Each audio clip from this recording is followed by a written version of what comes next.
Testing, testing. 1, 2, 3. 1, 2, 3. Go.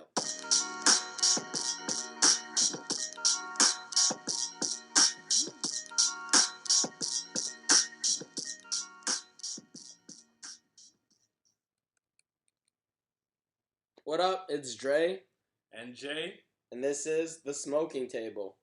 All right, this week we don't really have much going on in national news.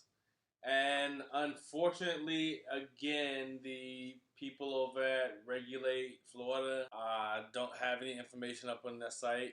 I went to the site today because the launch got pushed back from Wednesday last week, and I went on site today, and unfortunately, after the countdown, it says basically that the approval of the petition is being delayed in part because of the results of complex consumer protections that are written into it.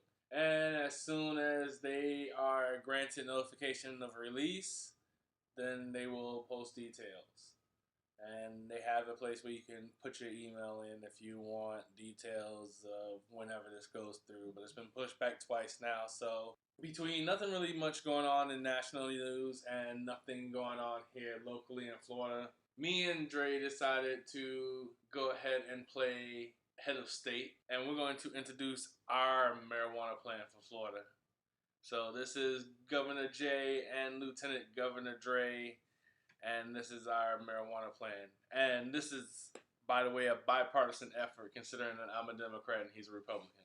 Yes, I am a Republican. So first of all, let me go by saying that we know that the legislation is controlled by the lawmakers, the legislative branch, and the governor actually has no real power to change law, only suggest it, but work with me. All right, so first thing we're doing is we're going to legalize for recreational use. It's going to be 21 or older. It's going to be up to an ounce per day, just like most other states. And the only difference is it's going to be up to 3 plants here that you can grow per adult. We're also going to have a medical program to, of course, accommodate those with medical needs under the age of 21. Because, I mean, if you have medical needs as an adult, you can really just go recreational. But we'll have a medical program for those under 21. The cultivation, distribution, and sale, both retail and wholesale, will be under 24-hour surveillance by the marijuana division of the new marijuana division of the Department of Revenue. Should be taxed 17% recreationally at point of sale and 10% at point of distribution for medical, because medical people need a discount. Marijuana bars and event booths will be allowed under the same laws as liquor primary businesses. So basically, just like liquor primary businesses, that liquor primary businesses are the ones that you can smoke in Florida. Anyone that you can smoke a cigarette in. It's where their primary revenue comes from alcohol instead of food or anything like that. You can smoke marijuana. Yeah, and just like, they have the alcohol event tents and stuff like that, you can also have a marijuana event tent for your marijuana events. Edibles will be permitted, but only in mass quantities medically, because our thing is trying to get ahead of the whole shit that Colorado's going through right now. So the other thing is gummies will only be allowed for medical use. So, I mean, you can get your butter, you can get your chocolates, you can do whatever you want with that. But, I mean, I believe that gummies really help the really old and the really young as far as being able to process it as a medicine, and those are the only ones who should probably be using it. Your edibles you can buy or you can make yourself in quantities of whatever you like, but you can only buy them in immediate use quantities. Basically being you can only go and get what you yourself can consume in a reasonable amount of time. That way it curbs, any kids finding it and getting into it. Also, purchasers of edibles also can assume the responsibility to prevent and penalties of minor consumption. So if you buy it and some little kid consumes it, you are responsible for that. Just like alcohol. Yes. At this point, though, the laws will be changed and it will be a level 3 civil infraction, punishable by a $250 fine, a 12-hour child access prevention course, and a 45-day mandatory cleanse. Holy shit. And the 45-day mandatory cleanse at the beginning, middle, and end, you will have a drug test that you will be responsible for paying for. These are harsh penalties, yes. How could your kid ate a gummy? But that's because we don't want these getting in the hands of kids, and we don't want people going to jail over stupid shit like this. So, I mean, you have to make the punishment fit the crime. That's true. Also in this bill, all nonviolent drug-related offenders within the state of Florida will have their drug charges expunged from their records and serve a term of no more than 1 year in jail if your sentence is more than a year at that time, and probation for the rest of your sentence if your sentence is under a year. Just a little bit more about how the law is set up. The way the law is set up is that, I mean, you have level 1, level 2, and level 3 offenses, but they're civil infractions. Now, with these civil infractions, you can basically pay a $100 fine, or excuse me, with level 1 infractions, you can pay a $50 civil fine, or you can take a course that basically costs $50. Depending on your infraction, you have different courses, basically, which are, teen prevention for teens who are caught with it, or adult misuse prevention and marijuana education for adults who are found with too much on them or found to have marijuana related offenses. And you also have the child access prevention program. And basically what we would do is when we tax the marijuana, it's going to be split into 4-part taxes. 10% goes to marijuana department funding, because what we're basically going to do is just take the same department of, make a division in the Department of Health, make a division in the Department of Revenue, and attach it to the Alcohol Regulations Department. Oh, okay. So they don't really, I mean, all those departments get annual funding already. So, yeah. I mean, you just throw 10% on top of from marijuana tax to help out with the conversion. The other 90% is split up into 30% equal parts. And one is for health and rehabilitation programs, including marijuana studies, rehabilitation classes for marijuana law offenders, and teen prevention. The other 30% is going to improving impoverished communities most commonly affected by drugs and the war on drugs, because I think a lot of people forget about the people who have suffered for so many, over the last 30 years in the war on drugs, both in, drugs, taking away their family members and, police taking away their family members in the war on drugs. So I think that they should get something back for that. That's the way that you move forward in starting to heal those communities. Yeah. And the final 30% would go to help pay teachers, including annual raises, also teacher stipends to have teachers teach at vocational locations that marijuana will fund, as far as teaching like the offense classes, and also teaching paid for classes that people in the community that want to get into the marijuana industry can do, as far as like marijuana education and bud tending and becoming a caretaker for the medical marijuana. That'd be awesome.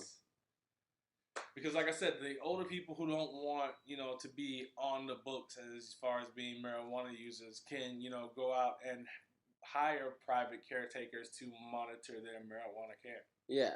You went into super detail about this. Holy shit. This is awesome. Why don't you try to make this a real, like damn. And so, I mean, it's like you're putting all the money back into making Florida better. And I mean, curbing the problem of what may come of, legalizing marijuana. But I mean, if you think about it, and the way I have this set up is that, like, the teachers, like I said, would get a stipend for either teaching like the marijuana vocational classes and stuff like that, or, I mean, you make these in these low income neighborhoods. What you want to do is, we want to use the money to build community centers that have like computer programs and other vocations and stuff like that, so kids can have something to do when they get out of school and stuff, and not only fulfill their time while they're in school, but I mean, give them an idea of what it is that they want to be once they leave. Yo, I always feel so educated after this part because you like I said, this is amazing. You wrote this out like in full detail. I bet you could get way more detailed with it. You ever thought of being an alderman? I don't want to get into politics. You're like right at that right age, man. You can start off your political career right now. I think I'd be a lobbyist before I'd be a politician. Oh man, I'm too real for politics, man. I will write. I mean, if you want me to find a solution, I will find you a solution. I will write you out all of this. But I mean, I'm not going to have this scrutinized by others who don't understand it and are or just completely against it. I can't do that. I couldn't sit around, 8 other people in a council meeting and have them tear apart my ideas simply for the fact that they're not ready, even if the people are. Donald Trump is currently calling Mexicans dirty rapists, and he's the top of the presidential polls of America. Yeah. I'm pretty sure you could be real as shit and win like city councilman for Newport Richie to start off. The thing is, though, is that, like I'm saying, though, there's too much politics in politics. I mean, if it was a sense of, me being able to listen to the ear of the people and do what they want, yeah, that'd be one thing. But, I mean, there's too much politics in politics. Okay, I understand. I agree with that. Before we move on from that, though, I want to say you'd be like Chris Rock.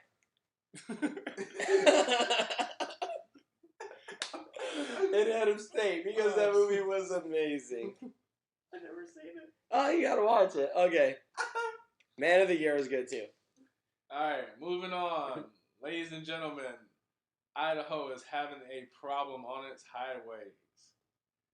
And that problem is apparently people stealing their damn mile marker signs at mile marker 420. So their solution? Mark it as mile marker 419.9. Gotcha, stoners. And apparently they're not the only states doing it. Although there are very, very few states in the United States that have a 420-mile stretch of highway. One of the very few, happens to be Florida. So if you're ever driving up 75 around Lake City, around Hillcrest Road between Highway 47 at the north and 441 at the south, there's a 420 sign. Be sure to stop and take a picture. Don't steal the sign. Take the sign. I'm going on record to saying don't steal the sign. Take it.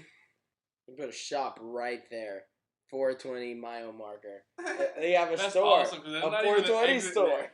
There's not an exit for another 3 miles. You're just gonna be smack dab in the middle of the highway. Pull off to the side of the road, buy a bong. It'd be so many accidents. That's so dangerous. That's so dangerous. That's so not recommended. We actually got to find out if that sign's still there. So if anybody who just happens to be driving up to Lake City, come and check it out for us and take a picture or something. We need to know if the 420 holds strong or if it's mile marker 419.9. All right. So now terrifying things are happening. Okay, Google is making a robot. A robot that moves and does shit, and it's scary. It is a humanoid robot, and it's funny because nobody has like anything good to say about this. CNET's headline: Google humanoid robot walking in the woods is terribly creepy. And CNET's like respected in the tech world. But I mean, everybody's getting in on the act. I mean, Washington Post, watch Google's new humanoid robot stomp around the woods like a drunk Iron Man. Google's humanoid robot walking in the woods is terribly creepy. Yahoo News. Alright, this is like the nicest thing I found about it. Watch Google's terrifying humanoid robot running through the forest as firm pledges it will soon be more agile than a human. iRobot. iRobot went bad. And right now, it's like controlled by a joystick, so it's like weird because it has this weird tail and like a human running behind it as it like walks around like a scary methed out Bigfoot. It's very creepy. We're gonna put the video on the blog later. We've been also working on humanoid robots. Some of the ones that Gil showed from the DRC were built by us, and they're derived from these models we're showing here.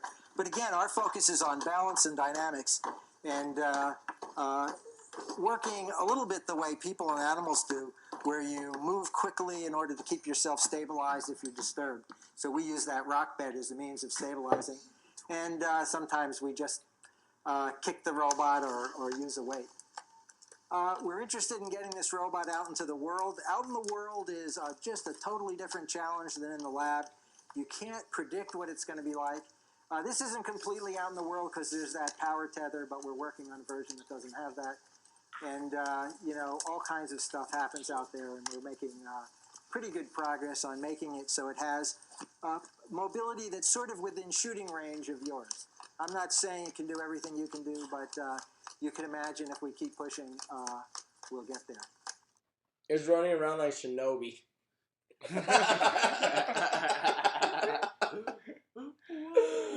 That's what I felt like I was just hearing and watching.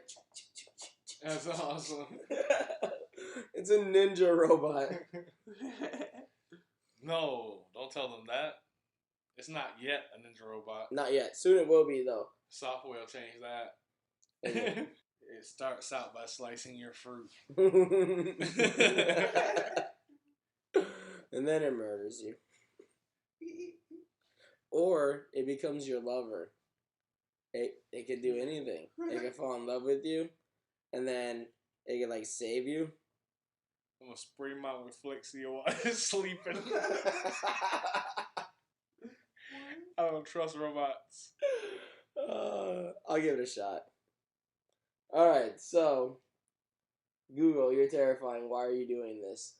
Going on with sports, and no, it is not about football this time, even though we are always about football. It's actually not. It's about basketball. The only way to introduce this is the way that it's written on the board, and that's Anthony Davis's big-ass contract. It's gigantic. It is the largest contract in NBA history. $145 million. That is a lot of ramen noodle. That's a lot of ramen noodle. And you would need to you would have to buy out like 10 Walmarts just to have the shelving for your ramen noodle. So this 5-year deal worth $145 million that kicks off in the 2016-2017 season beats out by $9 million Mr. Black Mamba, who re-signed with the Lakers since 2004 and hasn't been seen since 1982. Kobe Bryant. At some point, he's going to get back in the game. That one game, though, better be worth his whole contract because that's the only, that's it. He's making the money and not having to work for it. I take it. So the obvious question is, how am I going to turn this back into a football reference? I'm going to do it.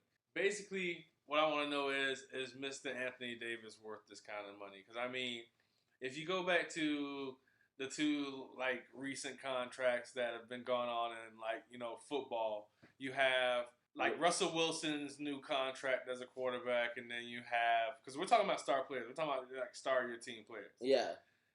Russell Wilson, who just, 2 Super Bowls, won one of them. But then you have, Phillip Rivers, who they still see that potential in him. And they think that he's still going to lead them to a great place. I think, Anthony Davis, by no means is in the same, boat as Phillip Rivers, because I think Phillip Rivers is down at the downside of his career as Anthony Davis is at the upside. But Anthony Davis hasn't shown anything yet. Don't get me wrong. For how long he's been in the league, he's definitely shown that he's going to be great. But do you sign money over to him based on that? Is what I'm trying to say. I don't think so. I mean, okay, so I'm gonna take it back to where you said that Russell Wilson. Like Russell Wilson has been in his sport about as long as Anthony Davis has been in. I think Anthony Davis like a year more. Russell Wilson in those first 3 years did amazing. He did great. He was a star player and everything. He took his team to the playoffs. And I hate to say it, that no matter how good of a player you are, if your team's not in the playoffs, if your team's not winning, you're not big. You're not worth the money. They got to the playoffs last year, though. They did get to the playoffs, but I mean, like, I wouldn't give him the ridiculous amount of money that you're getting it. You got results for money. You know, you give them the money, they don't give you the results. What if he's, though, but what if he's it, though? What if he's your franchise player, and what if he's, like, out of the drafts of all these big men that have come out of the draft, all these one-and-done guys that come through, like, John Calipari's system and stuff like that down in Kentucky, he's the real deal, though. I mean, he's the one who's come out and actually proven himself. He hasn't been hurt. He hasn't underplayed. He hasn't been out of shape. He's progressed. He's getting better and better. So, and his team, and he's making his team better. Okay, well, in that case, you know, I mean, I don't know. I still have to think about it. It's one of those things you have to bet on. Like, he's already doing it. Is he gonna take us a step further? Is he gonna be like LeBron James? And that's the thing. Is he gonna take the money and then not give you anything, then leave? Or, like, it's complicated. Is he not gonna do anything with the money? But, I don't know. I don't know, man. You asked me a hard question now because... Because, I mean, he has the potential to be that great player, but, I mean, it's like, you know, how much is potential worth? And is it worth the highest contract in NBA? I mean, I think that's where the tilt is on the scale. Because, I mean, like, there's one thing to give him a big contract. Okay, if that's your guy, if that's who you're hitching your wagon to, if that's the face of the New Orleans Pelicans, okay. But more than Kobe money? Yeah. Well, Kobe was the face of the Lakers. Highest contract, like... The money was... No, but this is the highest contract ever, though. Okay, if I was a GM of any team of any sport, I would rely more on what I've seen than what I think I'm going to see. That's just my opinion if I was a general manager. I know that this person has done this and can do this and I'm good with it. Or this person's improving, but who knows when they hit that wall. Or when they're going to hit that wall. They could go on forever and have a perfect, career like Kobe Bryant. Or, like, they could be really amazing and then they could... And it's like, even if you're, like... I also feel it's just like, even if this is your guy, though, I think they could have got away with paying him less and then taking that money and getting a secondary superstar or something like that. Building the team, giving him, definitely. But hey, you can't be mad about the man for getting his money because that's gonna buy a lot of crawfish. So congratulations to you, Anthony Davis. It looks like you deserve it. You are the face of the franchise, and the franchise had that money to spend on you. So Pelicans look like they have unibrows too. I think they have unibrow night, dude, and they have like the bobblehead has. They're selling the unibrow. Really? Night, dude. He is the face of the franchise. Damn. People come with their unibrows out to support the team, man. They brush them things in. That's awesome. So I mean, shout out. I mean, New Orleans is a place like that, though. I mean, if they're behind you, they're all the way behind you.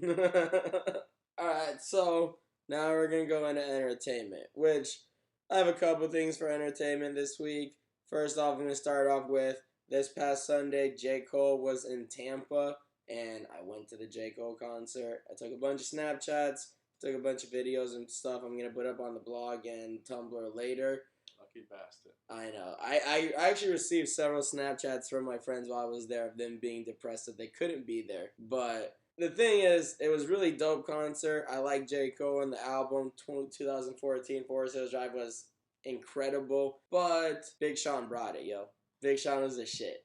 Big Sean, his set was a liquor store. He came out dope as fuck. He didn't stop moving, screaming, yelling, rapping. Oh my god, it was amazing. He shut down somebody else's show? He shut down somebody else's show. And it's funny because, alright, so leading up to this, I talked about the rumors about how they were going to put Jeremiah, whatever his name is, in front of J. Cole so that way they can link up the songs. I'll get into him later, alright? So, but Big Sean said, no, that's not dope. I'm headlining the tour with him, blah, blah, blah. I don't know where I read this, but I'm pretty sure I read this because I talked about it before. So I know I saw it, and a couple people backed me up on it. But So what they did was they let Big Sean go on, and Big Sean killed it. Then J. Cole came out 20 minutes later because they had to set up his stage, which his stage is dope. It was a house in front of a blue screen. And he rapped. But sure enough, they did Plain Still, which made me laugh when I heard Jeremiah come out and start singing Plains. Because I'm like, this guy was on stage 3.5 hours ago, and he's just sitting here waiting to do this one song, which they didn't even do the whole song. They did half this song. They did the hook, Jeremiah's. I hate his name. Jeremiah. They did his first verse, and then they did the hook. Well, they didn't do another hook. They went straight to J. Cole's shit. And J. Cole's shit was dope because, I mean, have you ever heard Plains? J. Cole's shit is dope as fuck in that song. Like, that's the only thing. And then they were done.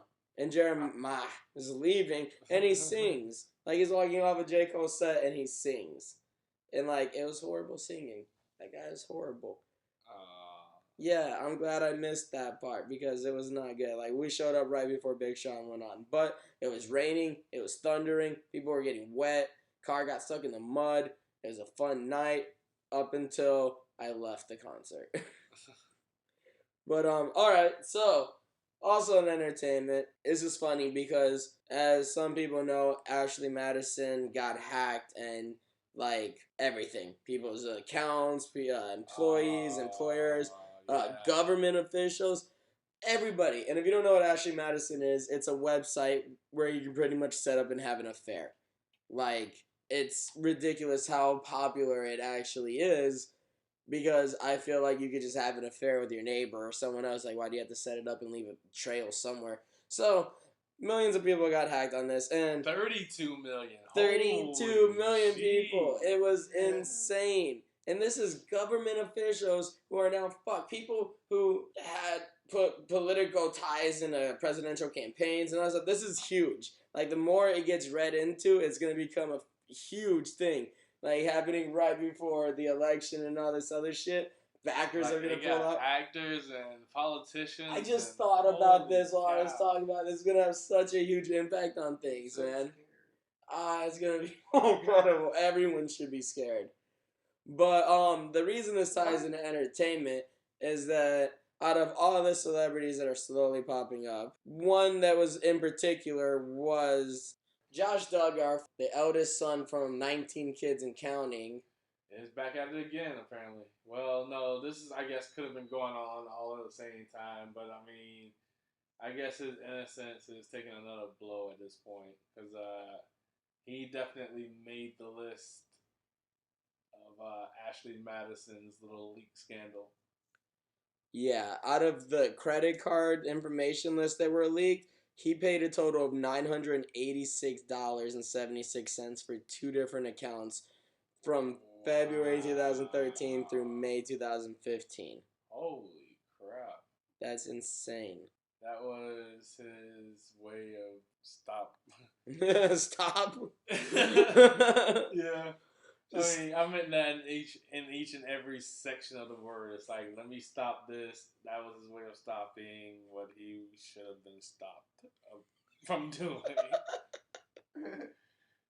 But, yeah. Wow. Hitting them where it hurts, man. Damn. Josh Duggar. Josh Duggar. I can never say it. Hang on. Child molester Josh Duggar. There you go. One more time. Child molester Josh Duggar. There you go. Josh Duggar. There we go. We can't get in trouble for that when the computer read it. We never read anything. Alright, so moving on to what I think is a really good part this week. We're doing the casting call again, and it's pretty awesome because we decided to do different strokes. Different strokes it takes. Different strokes it takes. Different strokes move the world. I can't get that high part at the end. I can't do it. I don't know. Yeah, you did. You left me there. It was alright though. I'll be okay with it. But we're gonna do an inverted different strokes. Why? Because why not? Why not? Why not do an inverted different strokes? Everything else is being inverted. Fucking Annie. Fucking everything in my life. Everything I grew up with. Yeah, dude. Now the world don't move to the beat of just one drum. What might be right for you may not be right for some. Man is born, he's a man of means. Alright, we get some of the mail you're paying for. I'll pay for everything. I don't care. Different strokes, yes. Different strokes, takes. Different strokes, to the world. You know, it's like more than that. There's like more verses, dude. So many. Alright. So. Everybody finds a way to shine.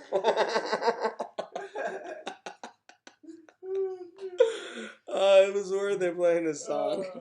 Alright. Alright.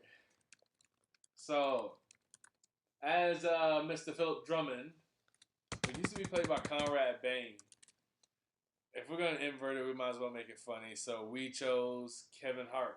Kevin Hart. It will be Philip Drummond. I think it works out because I think Kevin Hart is that black dude who really doesn't know how to function around white people, like Mr. Drummond.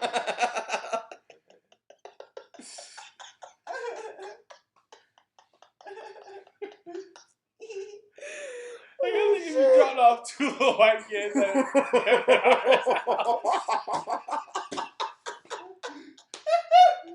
he'd be fucking terrified. Oh, fuck. He Okay. wouldn't know what to do. He would hope that they didn't like run into anything because he doesn't want to have to explain any bumps and scratches to their parents.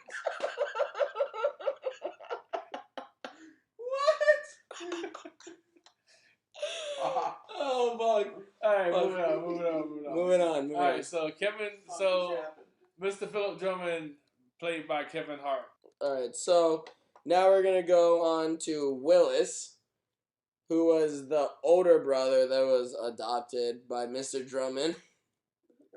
And what I think is funny is that we're picking a younger brother to play the role, but we think it'd be perfect for Dave Franco. And I'm going to say that Dave Franco was Dre's pick because I don't really know much about him. You had a different pick? Other than I only know that he's kin to James Franco. Like I don't know much about him. Like I don't. Well, we could have done Christopher. What's his name? Is fucking care much Willis. Christopher Mintz-Platz. We'll do him as Willis or Zac Efron. I don't want to know these white kids. We gotta pick a white kid. Why don't you want to know white people? I don't want to know these kids. Oh, it's me. They're from the other side of the tracks. What? It's me. You're Dave Franco? Yeah. They're from the good side of the tracks. Christopher Mintz-Plasse grew up in a crack house. I don't know if that's true. Allegedly. Alright, so hang on. Now we gotta make the decision while we're doing the show. Who's gonna be Dave Franco? I mean, I know who Dave Franco is. Who's gonna be Willis? He can be Willis. I don't know. How likely is he to screw his life up? I mean, he's a Franco. James Franco kind of sucks now. And no one's ever heard of Tom Franco. And it's their sibling. It says it up there. Alright, let's keep Dave Franco. Alright, let's keep Dave Franco. Okay. Alright, so Kimberly Drummond is going to be played by Amandla Steinberg. Amanda Steinberg. Amandala. I think it's Dala. I think it's Amandla. I don't know. Amandla Stenberg. I can't I know it's NDLA. I don't know how that makes into a sound because my tongue doesn't do that. Amandla. Okay, so do you know what she was on? She was on the Hunger Games. Did you know that before you looked it up? No, because I know I watched the Hunger Games. I never did either. I'm sorry, I've never been hungry enough. She hangs out with Jaden Smith, apparently. Don't discredit her. Remember, Jaden Smith didn't mess up the Karate Kid. Miyagi messed up the Karate Kid. She can be okay. Alright, I guess so. Did he take her to prom? I think so, yeah. In the Batman suit. No. When the fuck did he wore the Batman suit to Kanye's wedding? Why the fuck is he wearing Batman suits? He had an all-white Batman suit with the Batman vest on and everything. He was dope with it. I'm Batman. Why the fuck would you wear it at somebody else's wedding? Because you're fucking, I don't know, because you're Jaden Smith? Motherfucker wear that shit to my wedding, I'm kicking his ass in the chest. You can't beat Batman. You can't kick him in the chest. Bullshit, I can't. Metal plated. Bullshit, I can't. Jaden Smith, man. I think it was Fluffy. I'm gonna get a run start and kick his ass in the chest. Jaden Smith. Alright, so. Alright, who else? Oh, yeah, we gotta do Arnold. Arnold, who was originally played by Gary Coleman. So, since Jay doesn't know white people, or white kids, sorry. Yo, I just started to look up August Maturo because I have no idea who this kid is. And the first thing that came up was August Alsina, and I was like, how awesome would that be? Just for a curveball, throw August Alsina in there. Oh, shit. With your singing ass.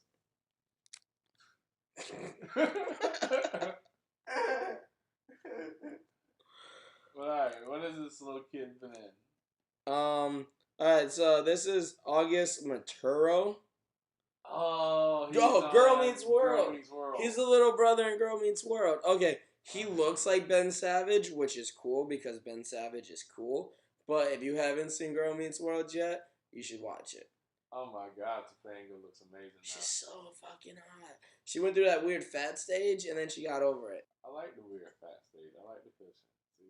I liked that part. That was okay. I can deal with that. She got really weird at one point.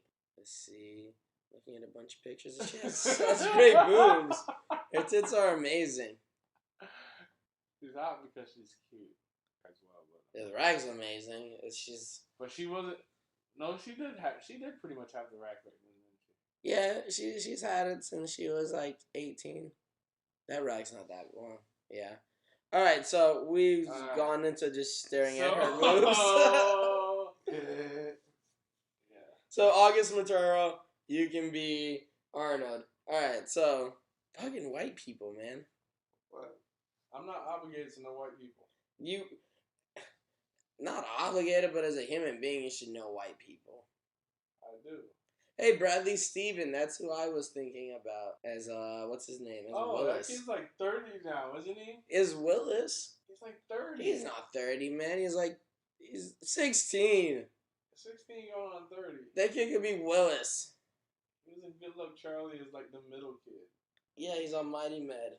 Why do they keep recycling these kids, man? Because where else are they supposed to go? In the trash, like they do when they get done with them. Like, all of them have, like, fucking drug problems and slut themselves out and fucking, like, all this shit has to be cut out. Speaking of drug-addicted kids, Kel Mitchell is coming back to Nickelodeon because he doesn't have a job. A friend of mine said they saw Keenan in Tampa. Yeah. Apparently he lives out here? Yeah. Well, he's not doing SNL anymore? No, he is. He's the veteran member now. He's getting paid the most. He's literally made a dope-ass career out of SNL. Why the fuck is he living in Tampa? It's one of his houses. Oh, it's one of his houses. He has a house down in Tampa, and then when SNL's going on, whatever, he lives up in New York. He makes how much was it? I think it was like $12,000 an episode. And if he writes a skit, he gets a bonus like $2,500. Alright, thanks for letting me feel shitty. Damn. I gotta go back to my normal life, fucking Kenan Thompson.